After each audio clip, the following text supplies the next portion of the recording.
The grand assembly hall of Zertholia hummed with the collective disdain of 1,000 alien dignitaries. Aliana stood at the center of the crystalline platform, her forearms crossed in a gesture of defiance that her people, the Vexkari, had perfected over millennia of galactic dominance. Beside her stood Leo, her human husband, looking remarkably unremarkable in his simple grey suit. "You cannot be serious," Commander Aliana hissed Ambassador G. Rytok, his serpentine form coiling with barely contained contempt. "A human, as your bonded mate, they are barely more durable than the Feline of Epsilon Prime. One solar cycle of combat training would kill him." Aliana's mandibles clicked in irritation, but Leo merely smiled. It was that infuriating human smile that she had fallen in love with 3 years ago on the trading station at Proximacom. "Knowing and utterly unafraid. My mate's species has survived longer than your records suggest," Ambassador Aliana replied, her voice carrying the harmonics of controlled fury. "Survived." The Grathian High Chancellor rose from his seat, his 3-meter frame casting a shadow across the assembly. "The humans have no natural armor, no enhanced regeneration, no psionic abilities. They are fragile, Commander. Admitting one into the Vexkari bloodline is an insult to your warrior heritage." The assembly erupted in agreement. Holographic displays flickered to life, showing comparative biological data, bone density, muscle fiber composition, neural processing speed. By every metric that the galactic community valued, humans ranked near the bottom. They were slow to heal, weak by most standards, and their lifespan was a mere fraction of the elder races. Leo shifted his weight slightly, and Aliana caught the subtle movement. She knew that stance. She had seen it before, in the moments before everything changed. "Perhaps," Leo said quietly, his voice cutting through the chaos with unexpected clarity, "a demonstration would be more convincing than data." The assembly fell silent. It was rare for a human to speak in such gatherings, rarer still for one to challenge the collective wisdom of species that had conquered star systems before. Earth had even developed agriculture. Chancellor Wu, leader of the Krill Empire and the most decorated warrior in known space, descended from his seat. His exoskeleton gleamed with bioluminescent battle scars, each one a story of conquest. "You wish to demonstrate human capability? Very well, face me in the proving circle. We shall see how fragile you truly are." "No weapons, I assume?" Leo asked, Wermak's mandibles spread in what passed for a Krill smile. "No weapons. Natural ability only, as it should be." Aliana's primary heart skipped a beat. "Leo, you don't have to." He turned to her, and she saw that look in his eyes. It was the same look he had worn when he had defended her shuttle from pirates at Proxima, when 5 armed Korvax had tried to rob them and he had stood between them and her with nothing but a metal pipe. She had thought him insane then. She understood better now.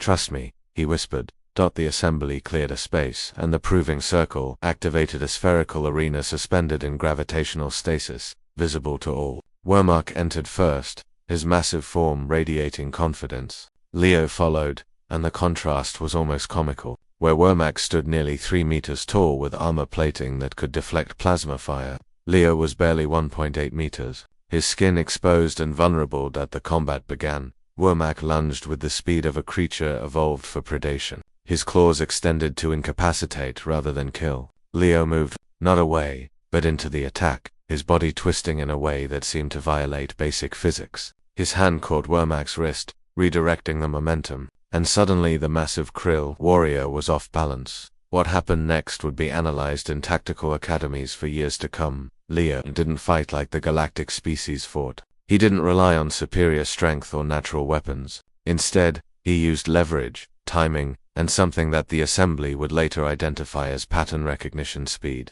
Every movement Wermak made, Leo had already anticipated. Every strike was redirected. Every charge became the Chancellor's own downfall. But it was when Wermak, frustrated and angry, violated the rules and drew his ceremonial blade that everything changed.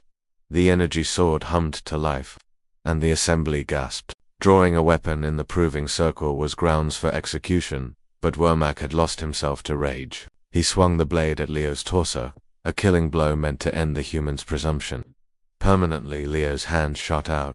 He caught the energy blade, not with technology, not with armor. With his bare hand, the assembly watched in stunned silence as Leo's palm gripped the humming energy field. His fingers wrapped around plasma that should have severed his arm at the molecular level. His eyes began to glow not with bioluminescence or psionic power, but with something else. something the senses couldn't classify. You want to know what makes humans dangerous? Leo's voice echoed through the chamber, amplified by something beyond technology. It's not our strength. It's not our armor. It's that we refuse to accept limits. The sword in his hand began to change. The energy blade, attuned to Wormek's biosignature, flickered and then blazed brighter. The red combat hue shifted to blue, then white. Leo raised the weapon skyward, and the assembly hall's transparent dome showed what was happening in the atmosphere above. The sky was changing. Auroras that had no scientific explanation rippled across the horizon. Lightning without storm clouds cracked the twilight.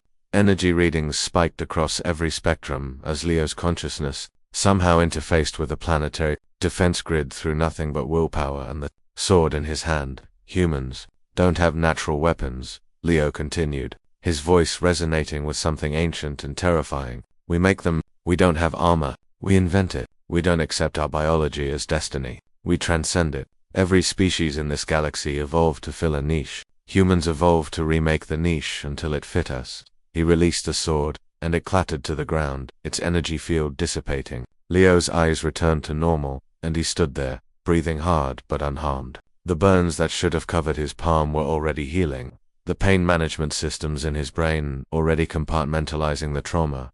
Aliana had known. She had tried to tell them. Humans were fragile, yes, but they were fragile the way a supernova was fragile in its first microseconds of existence. All that pressure, all that energy, contained in such a small, breakable package until the moment it decided to unleash itself.